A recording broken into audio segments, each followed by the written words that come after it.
नमस्कार दोस्तों, मैं राणा चंदन स्टडी अफेयर्स के यूट्यूब चैनल पे आप सभी का एक बार फिर से स्वागत करता हूं।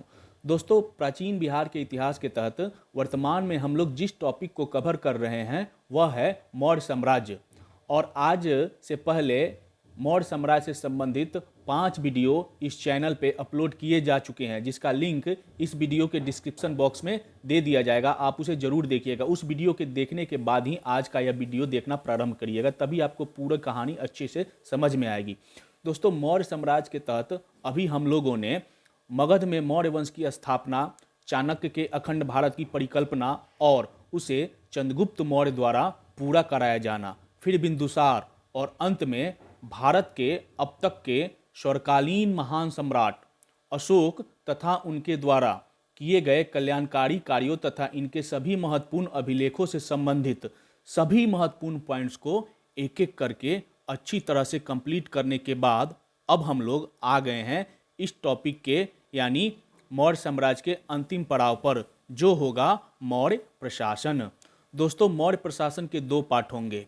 इसके पहले पार्ट में आज हम लोग व्याख्या के माध्यम से मौर्य प्रशासन को अच्छी तरह समझेंगे और फिर परीक्षा की दृष्टि से महत्वपूर्ण 40 एमसीक्यू को भी सॉल्व करेंगे, जिससे कि इस टॉपिक से संबंधित कोई भी डाउट हमारे मन में न रह जाए, पूरा कंसेप्ट क्लियर हो जाए। तो दोस्तों, आइए अब हम लोग शुरू कर रहे हैं आज के प्रश्न सीरीज और लेते हैं पहला प्रश्न। पहला प्रश्न है, मौर्य प्रशासन के अंतर्गत राज्य की सप्तांग विचारधारा का प्रतिपादन किसने किया था? ऑप्शन है आपके सामने, चाणक्य ने, चंद्रगुप्त मौर्य ने, ऑप्शन सी मेगास्थनीज ने, ऑप्शन डी अशोक ने, ऑप्शन ई उपरोक्त में से कोई नहीं, उपरोक्त में से एक से अधिक। तो इसका सही उत्तर हो जाएगा दोस्तों ऑप्शन ए, चाणक्य ने राज्य की सप्तांग विचारधारा का प्रतिपादन किया था। अब हम लोग व्याख्या के माध्यम से देखते हैं कि चाणक्य या कौटिल्य या विष्णुगुप्त, इन्हें इन नामों से जाना जाता था। और क्यों जाना जाता था, तो इस मौर्य वंश के मौर्य साम्राज्य का जो पहला वीडियो है, अगर आप वो देखिएगा तो आपको पता चल जाएगा कि किस तरह चाणक्य के पुत्र होने के कारण इन्हें चाणक्य कहा गया और कुटिल वंश से होने के कारण इन्हें कौटिल्य भी कहा गया, जिनका नाम वास्तविक नाम था विष्णुगुप्त। ठीक है, तो कौटिल्य के सप्तांग सिद्धांत। मौर्यकालीन प्रशासन लोक कल्याणकारी राज्य की अवधारणा पर आधारित था। यह केंद्रीकृत स्वरूप लेने के बावजूद भी निरंकुश नहीं था। केंद्रीकृत था लेकिन निरंकुश नहीं था। कौटिल्य ने राज्य की सप्तांग विचारधारा को प्रतिपादित किया, जो राज्य के 7 अंग को बतलाते हैं। और दोस्तों, एक चीज़ बता दूं कि जो मौर्य वंश से संबंधित जितने भी जानकारी हमको मिलती है ना, वो अशोक के अभिलेखों से, चाणक्य के अर्थशास्त्र से और मेगास्थनीज के इंडिका से या रुद्रदमन के गिरनार अभिलेख से, इन चीज़ों से ये सारी जानकारियाँ हमें मिलती है। तो जो जो जानकारियाँ है उसी के अनुसार हम ये कहानी जो ना लिखी गई है, और पिछले क्लास में आपने पढ़ा भी है कि किस तरह से इनके अभिलेखों को पढ़ा गया और किस तरह से इनके कहानी को लिखा गया, हमारे इतिहास को लिखा गया। तो जो 7 राज्य के 7 अंग होते हैं, चंद्रगुप्त, कौटिल्य, चंद्रगुप्त या विष्णुगुप्त के अनुसार, पहला है राजा, दूसरा है अमात्य, तीसरा है जनपद, चौथा है दुर्ग, पांचवा है कोष, छठा है दंड और 7वां है मित्र। इस 7 वर्ड को आप लोग याद कर लीजिएगा। यहाँ से क्वेश्चन पूछते हैं। कौटिल्य के सप्तांग सिद्धांत के अनुसार राज्य के 7 अंग होते हैं। प्रथम राजा, द्वितीय अमात्य, तीसरा जनपद, चौथा दुर्ग, पांचवा कोष, छठा दंड और 7वां मित्र। 2 से 3 बार मन में आप मनन करिएगा ना, याद हो जाएगा। इस सप्तांग में कौटिल्य राजा को सर्वोच्च स्थान प्रदान करता है तथा शेष को अपने अस्तित्व के लिए राजा पर ही निर्भर बताता है। मतलब राजा जो है वो शीर्ष पे है और बाकी लोग अपने अस्तित्व के लिए किस पे निर्भर है, तो राजा पर ही निर्भर है। और उसने इसको इस तरह से कहा है, जो एक मनुष्य का जो है सिर, जो राजा है वह सिर है, अमात्य उसकी आंखें हैं, राज्य का जो सिर है वह राजा है, अमात्य उस राज्य की आंखें होती है, जनपद जांघें होती है, जो दुर्ग होते हैं वह बाजुए या बाह होती है, जो कोष होता है वह राज्य का मुख होता है, जो मस्तिष्क, दंड या बल या सेना जो होता है, जो 5वां वर्ड है, छठा वर्ड है, वह मस्तिष्क होता है राज्य का, और मित्र क्या होता है, तो मित्र को इन्होंने कान कहा है। ठीक, और ये सब लोग निर्भर होते हैं किस पे, तो राजा जो है वो सर्वोच्च स्थान इसमें रखता है। आप लोग अच्छे से 2 बार इसको सुनिएगा या मनन करिएगा, याद हो जाएगा। आगे बढ़ते हैं, दूसरा प्रश्न लेते हैं। चाणक्य के सप्तांग सिद्धांत में किसको सर्वोच्च स्थान प्रदान किया गया है? ए मित्र को, बी जनपद को, सी कोष को, डी राजा को, ई उपरोक्त में से कोई नहीं, उपरोक्त में से एक से अधिक। तो हम लोगों ने अभी व्याख्या में देखा कि राजा को सप्तांग सिद्धांत में सर्वोच्च स्थान प्रदान करते हैं चाणक्य ने। तो इसका सही उत्तर होगा दोस्तों ऑप्शन डी। और राजा को क्या कहा जाता है? सिर कहा जाता है, राज्य का सिर होते हैं। नेक्स्ट क्वेश्चन, निम्नलिखित में से कौन चाणक्य द्वारा प्रतिपादित सप्तांग सिद्धांत का अंग नहीं है? हम लोगों ने 7 नाम देखे थे, यहाँ पे एक बार रिपीट कर लेते हैं। राजा, अमात्य, जनपद, दुर्ग, कोष, दंड, दंड को कहीं आपको बल भी मिलेगा या सेना भी मिलेगा, और मित्र, ये सप्तांग सिद्धांत हो गए। अब आपको ऑप्शन मिलता है कि सप्तांग सिद्धांत का अंग नहीं है। ए है मित्र, तो ये है, बी है कोष, तो ये भी है, सी है राजा, तो ये भी है, डी है दुर्ग, तो सप्तांग सिद्धांत में ये भी है। इसलिए इसका सही उत्तर हो जाएगा दोस्तों ऑप्शन ई, यानी उपरोक्त में से एक से अधिक, यानी सभी ही सही है। नेक्स्ट क्वेश्चन, निम्नलिखित में से कौन सुमेलित नहीं है? अब आपको सुमेलित नहीं है वो खोजना है। हम लोगों ने देखा राजा को सिर, राजा के सामने ए ऑप्शन है सिर, अमात्य आंख, जनपद दुर्ग, जनपद जांग, और दुर्ग को क्या कहा गया है? मुख।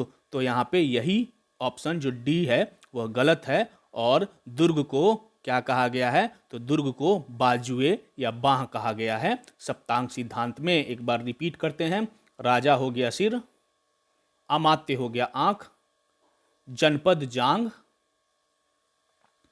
दुर्ग बाह, कोष है मुंह, दंड है मस्तिष्क, और मित्र क्या होता है? कान होता है राज्य का। ठीक, सर्वोच्च स्थान राजा का। अगला प्रश्न लेते हैं, 5वां प्रश्न।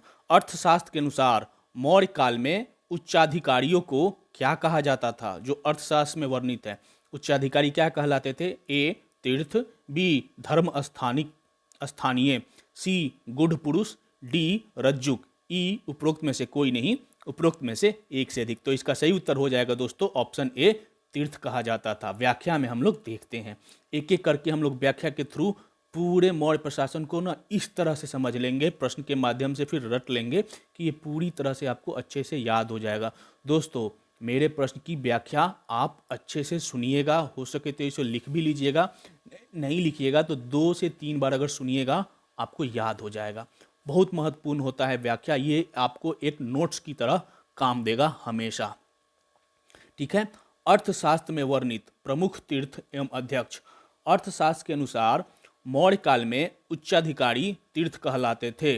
अर्थशास्त्र में कुल 18 तीर्थों की चर्चा मिलती है। कितने तीर्थ? 18। ये उच्चाधिकारी कहलाते थे। उच्चाधिकारी जो होते थे ना मौर्य साम्राज्य में, मौर्य प्रशासन में, उन्हें तीर्थ कहा जाता था, जिनके लिए अधिकतर स्थानों पर महामात्र शब्द का प्रयोग मिलता है। अतः तीर्थ को क्या कहा गया है? महामात्र। इसके अतिरिक्त 26 अध्यक्षों की भी चर्चा मिलती है। ठीक है, 18 तीर्थ और 26 अध्यक्ष की चर्चा मिलती है अर्थशास्त्र में, और तीर्थ ही होता था मौर्य काल में सर्वोच्च अधिकारी, उच्चाधिकारी। आगे बढ़ते हैं, अर्थशास्त्र में कुल कितने तीर्थों की चर्चा की गई है? ऑप्शन है आपके सामने, ए 10, बी 30, सी 6, डी 18। तो 18 प्रकार के तीर्थों की चर्चा की गई है। समझिए कि आज का जो मंत्री परिषद है ना, वही उस समय तीर्थ कहलाता था। तो मंत्री परिषद में कितने मंत्री होते हैं, वही वहाँ पे तीर्थ की बात कही गई है। ठीक है, आगे बढ़ते हैं और हम लोग देखते हैं अर्थशास्त्र में वर्णित 18 तीर्थ कौन कौन से हैं। कुछ महत्वपूर्ण तीर्थ परीक्षा में पूछे जाते हैं, तो आप लोग वो किस तीर्थ कौन था, उनका नाम क्या था, तीर्थ 18 तीर्थ के नाम और उनका विभाग क्या था। ठीक है, पुरोहित यह किस विभाग से संबंधित थे? ये प्रमुख धर्माधिकारी तथा प्रधानमंत्री होते थे। अब मंत्री परिषद में सर्वोच्च कौन होता है? हमारे कैबिनेट में सर्वोच्च कौन होता है? मंत्री परिषद के अध्यक्ष था प्रधानमंत्री करता है। तो यही तीर्थ हो गया, समझिए, मंत्रिपरिषद। और इस मंत्रिपरिषद में 18 प्रकार के मंत्री है जो कि अर्थशास्त्र में वर्णित है। और इसमें जो पुरोहित है वो समझिए प्रधानमंत्री हो गया, ठीक। और सम्राट क्या है? राष्ट्रपति। लेकिन राष्ट्रपति को यहाँ पे तो उतनी सारा पावर मंत्रिपरिषद के पास है, लेकिन वह अगर वहाँ पे आप परिकल्पना करिए कि मंत्रिपरिषद का सारा पावर सम्राट के पास होता था। दूसरे नंबर पे था प्रशास्ता, राजकीय अध्यापक को लिखने वाला प्रमुख अधिकारी। सेनापति, यह युद्ध विभाग का मंत्री होता था, यानी रक्षा मंत्री हो गया। युवराज, राजा का उत्तराधिकारी होता था, ये उप मुख्यमंत्री कह लीजिए, उप प्रधानमंत्री। बस हम तुलना कर रहे हैं, जरूरी नहीं है। समाहर्ता, राजस्व विभाग का मंत्री, प्रधानमंत्री होता था राजस्व विभाग का। सन्निधाता, राजकीय कोषाध्यक्ष को सन्निधाता। प्रदेष्टा किस विभाग से संबंधित था? तो फौजदारी न्यायालय का न्यायाधीश, जिसे कमिश्नर भी कहा जाता था। नायक, सेना का संचालक अथवा नगर रक्षा का अध्यक्ष होता था, उसका प्रधान होता था नायक। कर्मांतिक, इसका विभाग कौन सा था? तो उद्योग और कारखाना विभाग का निरीक्षक का काम कर्मांतिक का होता था। 9 हो गया। 10वें नंबर पे दंडपाल। अब ये किस विभाग से संबंधित था? तो सेना की सामग्री जुटाने वाला प्रमुख अधिकारी होता था। व्यवहारिक, दीवानी न्यायालय का प्रमुख। एक तो हो गया प्रशेष्टा फौजदारी न्यायालय का, और व्यवहारिक हो गया दीवानी न्यायालय का। नागरक, यह नगर का प्रमुख अधिकारी होता था, समझिए नगर कोतवाल होता था। दुर्गपाल, राजकीय दुर्ग का रक्षक का अध्यक्ष होता था दुर्गपाल। अंतःपाल, सीमावर्ती दुर्गों के रक्षक, इस विभाग से संबंध का उच्च अधिकारी होता था अंतःपाल। दवारिक, राजमहलों की देख रेख करने वाला सर्वोच्चाधिकारी होता था दवारिक। अंतर्वेशिक, ये होता था सम्राट की अंगरक्षक की सेना का प्रधान अधिकारी। मंत्रिपरिषदाध्यक्ष, मंत्रिपरिषद का अध्यक्ष होता था। आट्विक, यह वन विभाग का प्रधान अधिकारी होता था। आप लोग इसमें कुछ महत्वपूर्ण जो भी हैं, जहाँ से प्रश्न पूछे गए हैं या पूछे जाते हैं, उसका हम रिपीटेशन करवा देते हैं प्रश्न के माध्यम से। आप लोग 1-2 बार देखिएगा, इत्मीनान से याद हो जाएगा। निम्नलिखित में से कौन सुमेलित नहीं है? ऑप्शन है आपके सामने, पुरोहित, प्रमुख धर्माधिकारी, तो यह सही है। प्रशास्ता, राजकीय आज्ञाओं को लिखने वाला प्रमुख अधिकारी, ये भी सही है। समाहर्ता, राजस्व विभाग का प्रधानमंत्री, ये भी सही है। सन्निधाता, राजकीय कोषाध्यक्ष, ये भी सही है। इसलिए इसका सही उत्तर हो जाएगा उपयुक्त सभी सुमेलित है। नेक्स्ट क्वेश्चन, मौर्यकालीन कर के संबंध में सूची 1 को सूची 2 से सुमेलित कीजिए तथा सूचियों के नीचे दिए गए कूट से सही उत्तर का चयन करिए।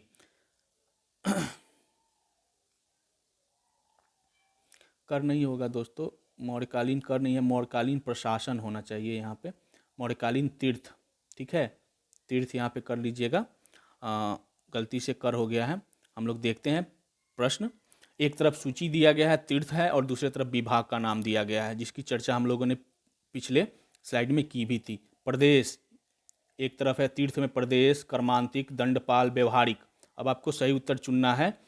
एक तरफ है दीवानी न्यायालय का प्रमुख न्यायाधीश, एक तरफ है कारखानों का प्रधान निरीक्षक, सेना एक तरफ, और तीसरा है सेना की सामग्री जुटाने वाला प्रधान अधिकारी, और फौजदारी न्यायालय का न्यायाधीश। तो इसका सही उत्तर कौन है? तो प्रदेष्टा। हम लोगों ने पिछले स्लाइड में देखा कि प्रदेष्टा जो होता था वह फौजदारी न्यायालय का न्यायाधीश होता था। कर्मांतिक कौन होता था? तो कर्मांतिक कारखानों का प्रधान निरीक्षक होता था। तो इसलिए इसमें आपको सही उत्तर हो जाएगा सी, 4, ए का 4, बी का 2, सी का 3 और डी का 1, यानी प्रदेष्टा फौजदारी न्यायालय का न्यायाधीश, कर्मांतिक कारखानों का प्रधान अधिकारी, दंडपाल सेना की सामग्री जुटाने वाला प्रधान अधिकारी, और व्यवहारिक होता था दीवानी न्यायालय का प्रमुख न्यायाधीश। ठीक है, आप लोग मिला लीजिएगा। आगे बढ़ते हैं, अगला प्रश्न लेते हैं। यहाँ भी कर हो गया, यहाँ मौर्यकालीन तीर्थ के बारे में हो जाएगा।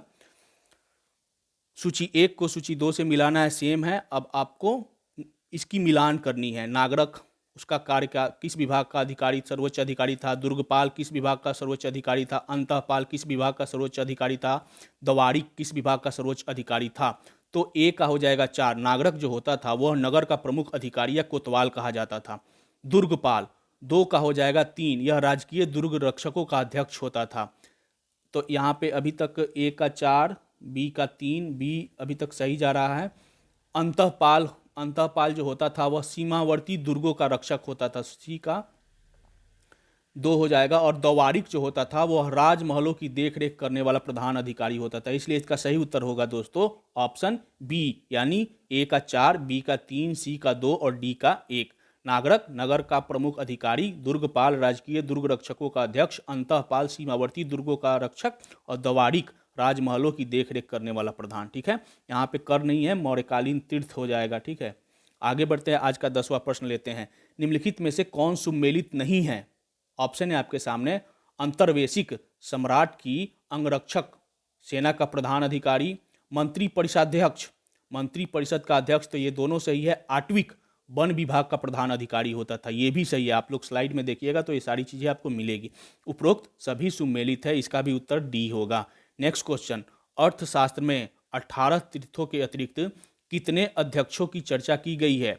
ऑप्शन है आपके सामने। ए 10, बी 30, सी 26, डी 24। तो अर्थशास्त्र में 18 तीर्थों के अलावा 26 अध्यक्षों की चर्चा की गई है। हम लोगों ने पिछले प्रश्नों की व्याख्या में हम लोगों ने ये पढ़ा भी था। ठीक है, 18 तीर्थ और 26 अध्यक्ष होते थे। अब हम लोग अध्यक्षों को देख लेते हैं। इसमें कुछ महत्वपूर्ण अध्यक्ष से ना प्रश्न पूछे जाते हैं और पूछे गए भी हैं।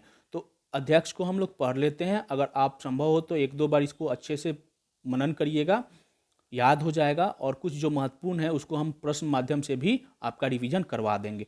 पन्नाध्यक्ष जो होता था वह वाणिज्य विभाग का अध्यक्ष होता था। पौतवाध्यक्ष, ये इंपॉर्टेंट है, 2 नंबर पौतवाध्यक्ष माप तौल का अध्यक्ष होता था, प्रश्न पूछा भी गया है। सूनाध्यक्ष जो है बुच्चर खाने का अध्यक्ष होता था। सूरा अध्यक्ष, नाम से ही पता चल रहा है, सूरा यानी शराब या मदिरा का अध्यक्ष। कुप्याध्यक्ष वन संपदा का अध्यक्ष होता था। हम कुछ महत्वपूर्ण अध्यक्षों के नाम ही यहाँ पे लिस्ट स्लाइड में दिए हैं। मुद्राध्यक्ष जो होता था वो पासपोर्ट विभाग का अध्यक्ष होता था। लक्षणाध्यक्ष होता था, टकसाल का अध्यक्ष होता। हाँ, पतनाध्यक्ष ये महत्वपूर्ण है, यह बंदरगाहों का अध्यक्ष होता था। शुल्काध्यक्ष यह जो होता था चुंगी एवं शुल्क विभाग का अध्यक्ष होता था। और देवताध्यक्ष जो होता था यह भी इंपॉर्टेंट है, धार्मिक संस्थानों का अध्यक्ष होता था। और नवाध्यक्ष ये भी सही है, इंपॉर्टेंट है, जहाज रानी विभाग का अध्यक्ष होता था। तो आप 1, 2, ठीक है, 8, 9, 10, 11 ये महत्वपूर्ण है। आप लोग इसको देख लीजिएगा, संभव हो तो सभी याद कर लीजिएगा। पन्नाध्यक्ष वाणिज्य विभाग का अध्यक्ष, पौतवाध्यक्ष माप तौल का अध्यक्ष, फिर पतनाध्यक्ष बंदरगाहों का अध्यक्ष, शुल्काध्यक्ष चुंगी एवं शुल्क विभाग का अध्यक्ष, देवताध्यक्ष धार्मिक संस्थानों का अध्यक्ष और नवाध्यक्ष जहाज रानी विभाग का अध्यक्ष। ठीक है, आगे बढ़ते हैं, प्रश्न लेते हैं। मौर्य काल में माप तौल करने वाला अध्यक्ष क्या कहलाता था। जो माप तौल करता था वह अध्यक्ष क्या कहलाता था। पन्याध्यक्ष, पौतवाध्यक्ष, पतनाध्यक्ष, नवाध्यक्ष। तो यह कहलाता था ऑप्शन बी पौतवाध्यक्ष। माप तौल करने वाला अधिकारी पौतवाध्यक्ष कहलाता था। ठीक है, नेक्स्ट क्वेश्चन, मौर्य काल में वाणिज्य विभाग का अध्यक्ष क्या कहलाता था। ऑप्शन है आपके सामने। पन्याध्यक्ष, पौतवाध्यक्ष, पतनाध्यक्ष, नवाध्यक्ष। तो वाणिज्य विभाग का अधिकारी पन्याध्यक्ष कहलाता था और माप तौल करने वाला अधिकारी पौतवाध्यक्ष कहलाता था। ठीक है, तो इसका सही उत्तर होगा दोस्तों ऑप्शन ए। नेक्स्ट क्वेश्चन, मौर्य काल में जहाज रानी विभाग का अध्यक्ष क्या कहलाता था। अब ए ऑप्शन है पन्नाध्यक्ष, तो यह होता था राजस्व विभाग का अधिकारी। बी है पौतवाध्यक्ष, तो ये आपको पता है माप तौल का अधिकारी। अब बचते हैं आपको पतनाध्यक्ष और नवाध्यक्ष। ठीक, तो पतन शब्द से आपको पता चल रहा है कि पतन यानी बंदरगाह, बंदरगाह से संबंधित है। और नवाध्यक्ष है जहाज रानी विभाग का अध्यक्ष को नवाध्यक्ष कहा जाता था। तो इसका सही उत्तर होगा दोस्तों ऑप्शन डी नवाध्यक्ष। नेक्स्ट क्वेश्चन 15वां प्रश्न, मौर्य काल में बंदरगाहों का अध्यक्ष क्या कहलाता था। तो हम लोगों ने देख लिया, पन्नाध्यक्ष जो है राजस्व विभाग का अध्यक्ष, पौतवाध्यक्ष माप तौल विभाग का अध्यक्ष, पतनाध्यक्ष यह बंदरगाहों का अध्यक्ष और नवाध्यक्ष होता था, सॉरी पतनाध्यक्ष ही है बंदरगाहों का अध्यक्ष। नवाध्यक्ष क्या होता था, तो जहाज रानी विभाग का अध्यक्ष। इसलिए इसका सही उत्तर होगा ऑप्शन सी पतनाध्यक्ष। ठीक है, आगे बढ़ते हैं। अगला प्रश्न लेते हैं, अशोक के समय मौर्य साम्राज्य में प्रांतों की संख्या कितनी थी? दोस्तों, बिंदुसार के समय में प्रांतों की संख्या 4 थी और मौर्य अशोक के समय में कितनी थी? ऑप्शन है आपके सामने, ए 3, बी 4, सी 5, डी 8। तो आपने अभी तक अगर वीडियो सब देखे होंगे तो आपको अच्छे से समझ में आ गया होगा। मैंने एक बार इस प्रश्न को पहले चर्चा भी की है कि बिंदुसार के समय में 4 था। अशोक ने 261 ईसा पूर्व में अपने राज्याभिषेक के 8वें वर्ष में कलिंग को जब विजय की तो उसके बाद अशोक साम्राज्य में प्रांतों की संख्या 5 हो गई। ठीक है, 13वें शिलालेख में इसका वर्णन है और कलिंग की राजधानी तोसली। ठीक है, मौर्य प्रशासन का स्तरीय खंड। हम लोग एक बार प्रशासन के ऊपर से नीचे की जो छोटी इकाई, ऊपर से लेकर छोटी इकाई तक का देख लेते हैं। अशोक के समय में प्रांतों की संख्या 4 से बढ़कर 5 हो गई। 5वां प्रांत कलिंग था जिसकी राजधानी क्या थी? तोसली। 13वें शिलालेख में इसका वर्णन है और 261 ईसा पूर्व में अशोक ने कलिंग युद्ध का वर्णन, 261 ईसा पूर्व में कलिंग युद्ध हुआ था। केंद्र, सर्वोच्च ऊपर होता था केंद्र, सत्ता में मतलब प्रशासन की सर्वोच्च इकाई केंद्र होती थी। उसके बाद प्रांतों की संख्या 5 थी और प्रांतों के प्रमुख अधिकारी जो होते थे कुमार या आर्यपुत्र होते थे और प्रांतों के अध्यक्ष जो प्रांतों के प्रांतपति होते थे वो मैक्सिमम राजकुमार ही होते थे, राज दरबार के ही राजा के पुत्र होते थे या राज दरबार से संबंधित व्यक्ति को ही प्रांतपति या प्रांतीय अधिकारी बनाया जाता था। उसके प्रांत के नीचे होते थे मंडल और मंडल का जो प्रमुख अधिकारी होता था वो प्रदेष्टा या प्रादेशिक कहलाता था। प्रदेष्टा आपने देखा भी होगा, को किसी विभाग का अध्यक्ष भी होता था, तो वही प्रदेष्टा मंडल का भी प्रमुख अधिकारी होता था। मंडल के नीचे होता था आहार या विषय और इसका प्रमुख अधिकारी विषयपति या स्थानिक कहलाता था। स्थानीय, उसके नीचे होता था स्थानीय जो 800 गांवों का समूह होता था। उसके नीचे होता था द्रोणमुख जो 400 गांवों का समूह होता था। उसके नीचे होता था खरवाटिक जो 200 गांवों का समूह होता था और उसके नीचे संग्रहक जो 10 गांवों का समूह होता था और सबसे नीचे हो जाता था ग्राम जो प्रशासन की सबसे छोटी इकाई थी और ग्राम के प्रमुख अधिकारी को ग्रामनी कहा जाता था, ग्रामीण या ग्रामनी कहा जाता था। ठीक है, तो ये सबसे छोटी इकाई को आप याद रखिएगा, प्रांत मंडल आहार तक याद रखिएगा। बाकी अगर बीच में भूल भी जाते हैं तो कोई बात नहीं, फिर भी कोशिश करिएगा कि सबसे छोटी इकाई ग्राम, 10 गांवों को मिलाकर संग्रहक और फिर 200 गांवों को मिलाकर खरवाटिक, फिर 400 गांवों को द्रोणमुख, फिर 800 गांवों के समूह को स्थानिक, फिर उसके ऊपर हो जाता था, समझिए आज के जिला की तरह है, ब्लॉक की तरह है समझिए आहार या विषय, और फिर जिला की तरह है मंडल और जिलों को मिला के बनता था प्रांत जो उस समय 4 थे। जो अभी मान लीजिए जो आज का राज्य है उस समय प्रांत कहलाता था। जो आज के जो जिले हैं वो उस समय का मंडल कह लीजिए। जिलों के नीचे जो ब्लॉक आते थे वो आहार या विषय कर लीजिए। ठीक है, ऐसे आप याद करिएगा, कोरिलेट करके याद हो जाएगा।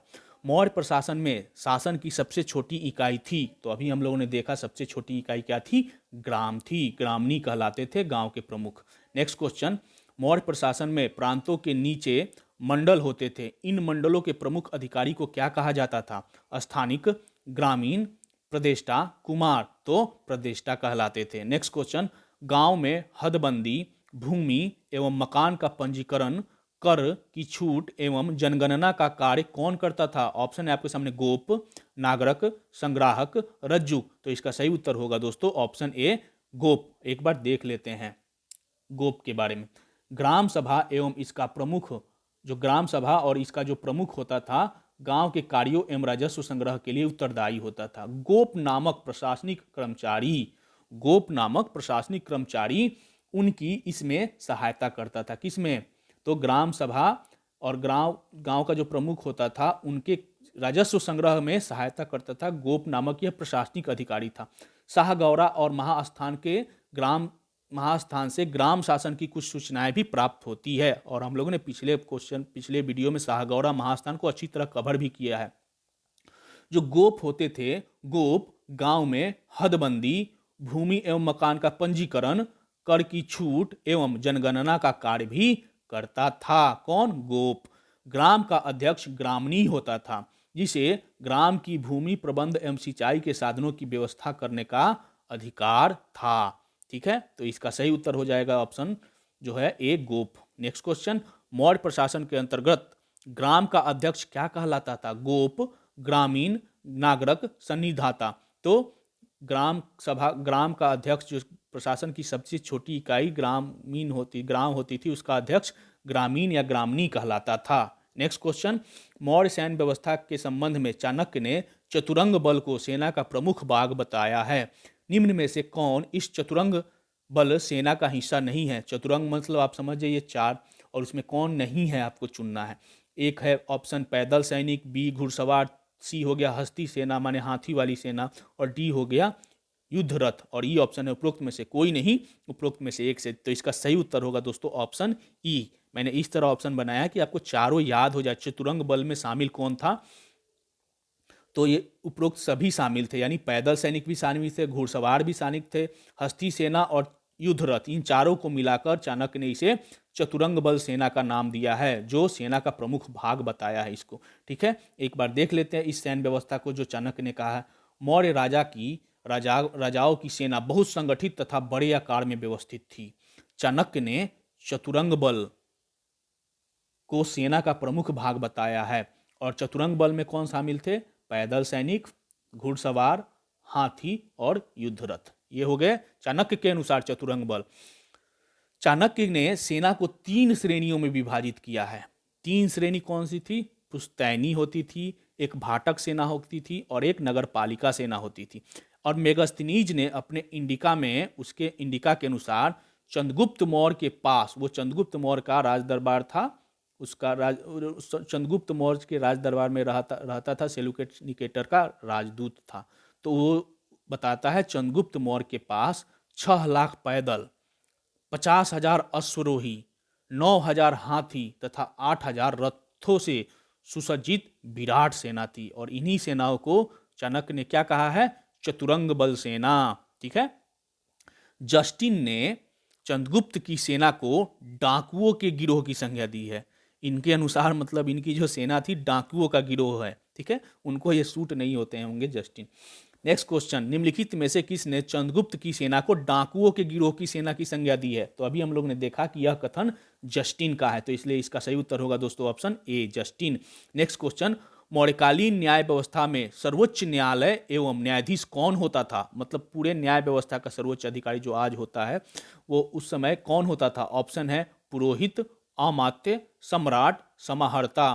तो इसका सही उत्तर है दोस्तों ऑप्शन सी, सम्राट होता था। हर व्यवस्था का सर्वोच्च अधिकारी सम्राट ही होता था।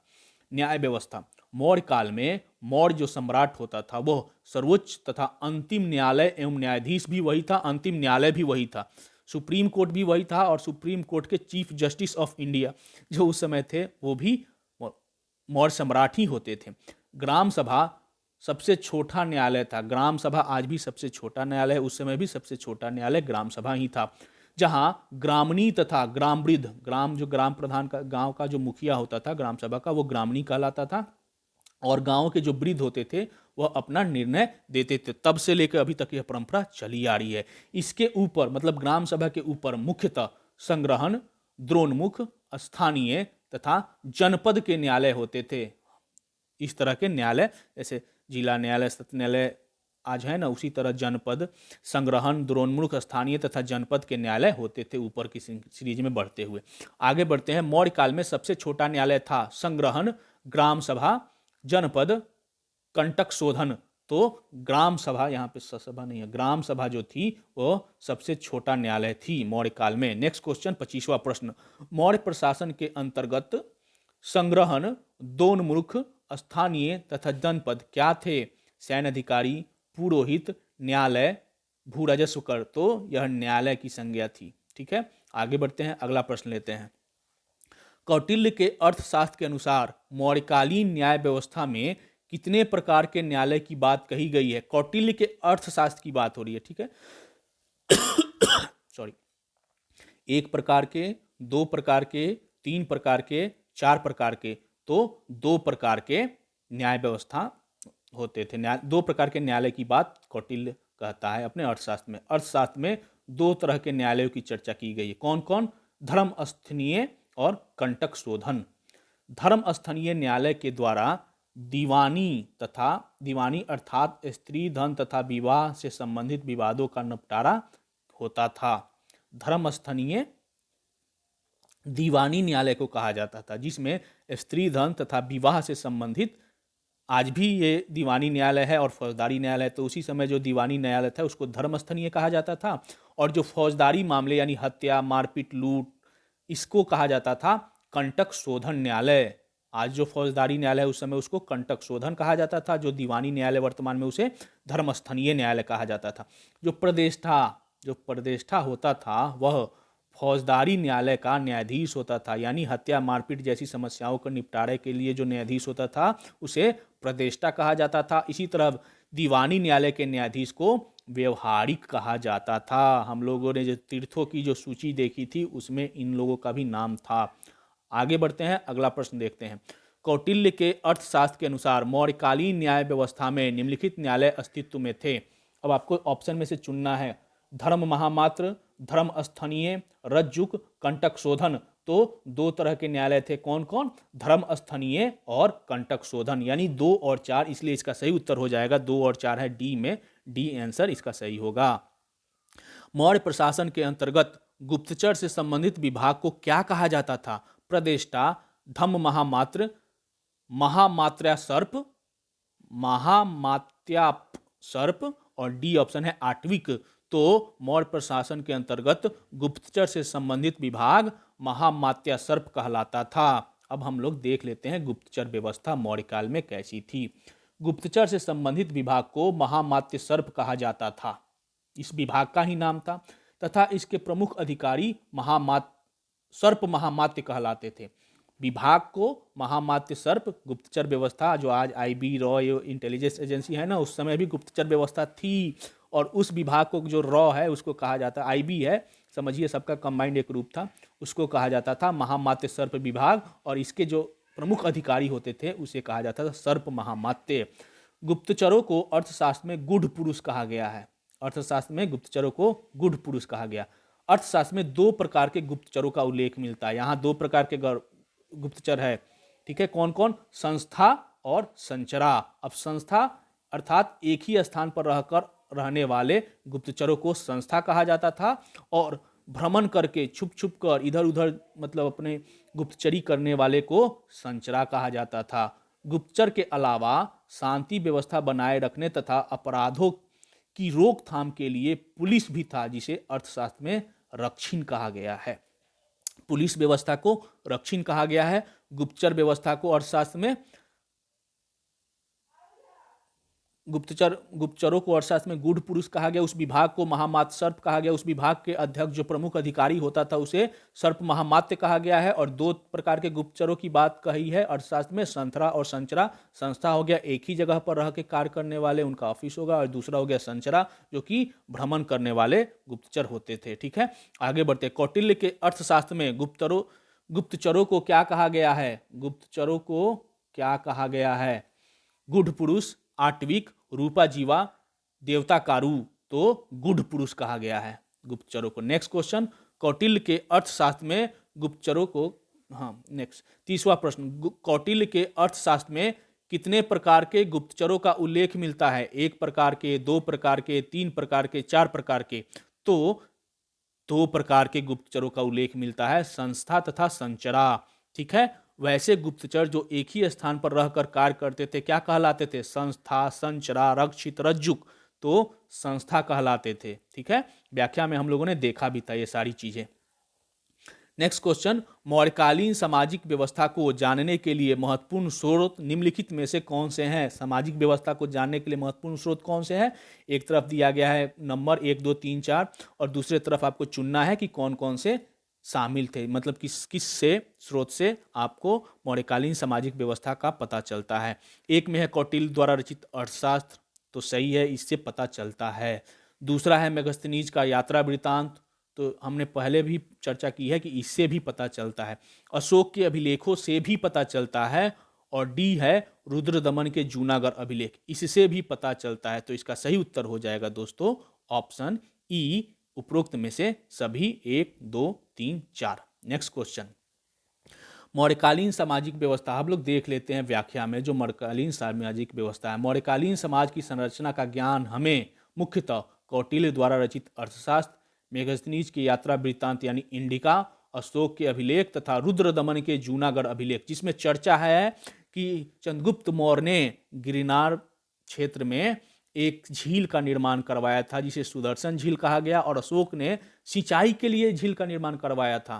तो सामाजिक व्यवस्था कैसी थी उसके बारे में वहां से भी हम लोगों को मिलता है।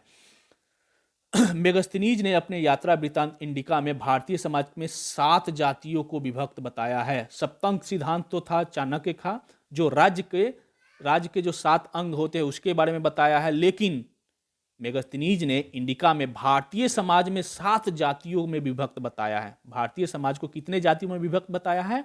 7 जातियों में। किसने? मेगस्थनीज ने, अपनी जो यात्रा वृत्तांत है इंडिका में। और ये 7 जातियां कौन थी मेगस्थनीज के अनुसार? यह जो है ना मेगस्थनीज के अनुसार हो रही है।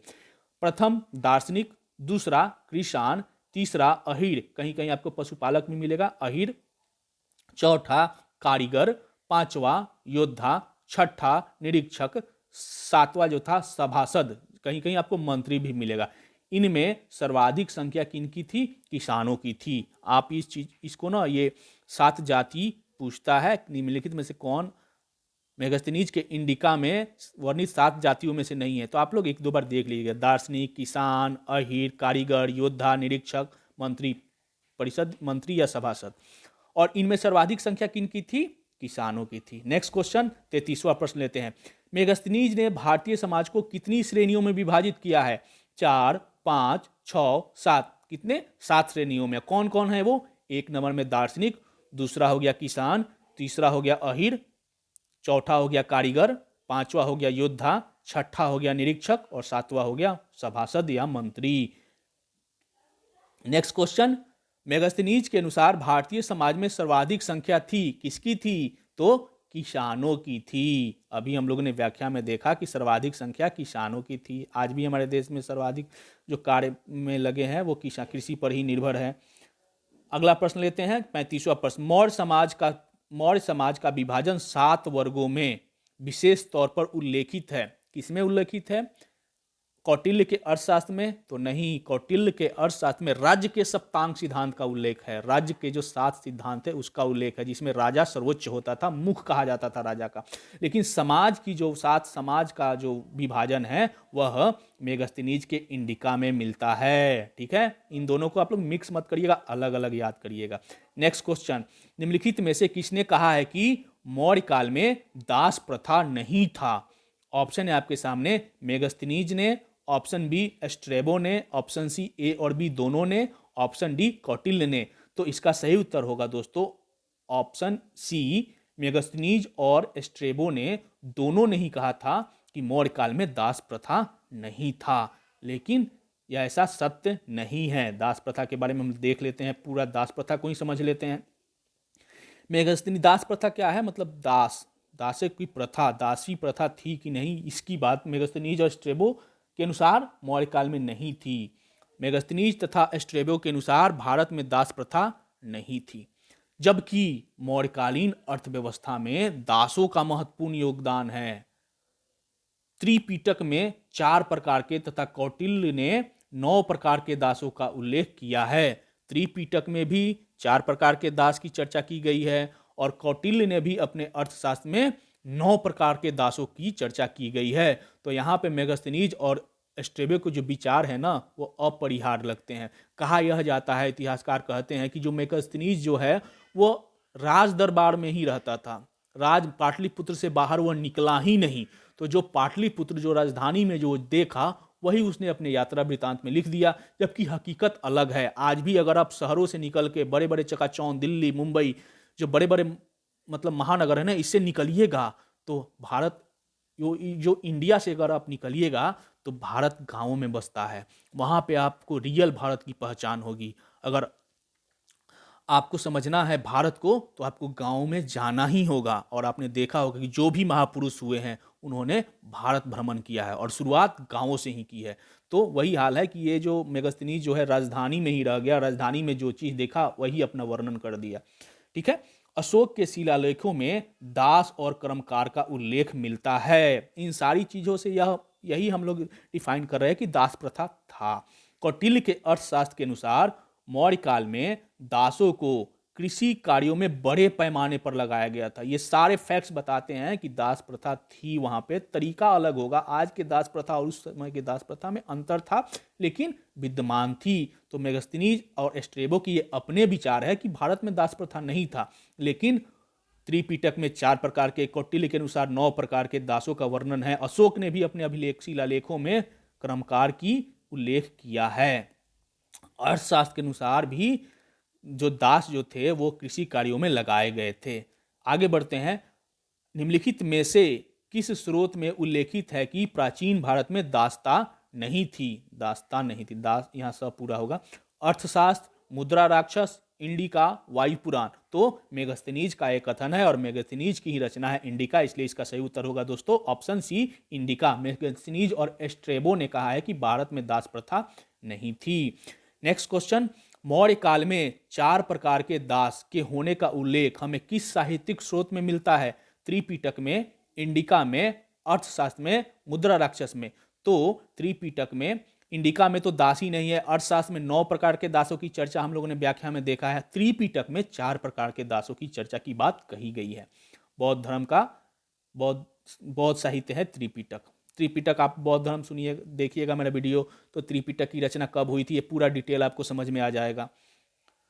नेक्स्ट क्वेश्चन, कौटिल्य के अर्थशास्त्र में कितने प्रकार के दासों का उल्लेख मिलता है? 5 प्रकार के, 7 प्रकार के, 9 प्रकार के, 18 प्रकार के। तो 18 कौटिल्य के अर्थशास्त्र के अनुसार 18 प्रकार के तीर्थ की चर्चा की गई है। 7 प्रकार के सप्तांग सिद्धांत की बात कही गई है, लेकिन 9 प्रकार के दासों की बात कही गई है। इसलिए इसका सही उत्तर होगा दोस्तों ऑप्शन सी, 9 प्रकार के तीर्थ। कौटिल्य के अर्थशास्त्र में 18 प्रकार के तीर्थ, 26 प्रकार के अध्यक्ष, 7 प्रकार के राज्य का जो सप्तांग सिद्धांत है और 9 प्रकार के दास की बात कही गई है। अब लेते हैं आज का अंतिम प्रश्न। कौटिल्य के अर्थशास्त्र के अनुसार मौर्य काल में दासों को बड़े पैमाने पर किस कार्य में लगाया गया था? ऑप्शन है आपके सामने, कारीगरी में, सैन्य कार्य में, वाणिज्य व्यापार में, कृषि कार्य में। तो इसका सही उत्तर है दोस्तों ऑप्शन डी, कृषि कार्य में। और मेगस्थनीज ने भी कहा है कि जो भारत में जो 7 जातियां हैं वो इसमें सर्वाधिक जाति किसानों की है। तो वह किसान कौन थे ये नहीं समझ पाया, लेकिन ये तो बताया है कि सर्वाधिक जातियां जो है वो किसानों की है। ठीक है, तो इसका सही उत्तर होगा ऑप्शन डी, कृषि कार्य में। तो आज के जो प्रश्न सीरीज थी मौर्य प्रशासन पार्ट 1, इससे 40 इंपॉर्टेंट एमसीक्यू को हम लोगों ने सॉल्व कर लिया। कल जो कि मौर्य प्रशासन, मौर्य वंश का अंतिम पार्ट होगा, इसके बाद हम लोग मौर्य वंश समाप्त हो जाएगा। वो अंतिम पार्ट होगा जो मौर्य प्रशासन से संबंधित होगा, और उसके बाद हम लोग शुरू करेंगे नया टॉपिक उत्तर मौर्यकालीन, जो कि शुंग वंश आदि आदि करके फिर गुप्त में जाके हम लोग एंशियंट हिस्ट्री को खत्म करेंगे। तो वीडियो तक अंत में तक वीडियो में बने रहने के लिए आपको धन्यवाद दोस्तों। आपका दिन शुभ हो।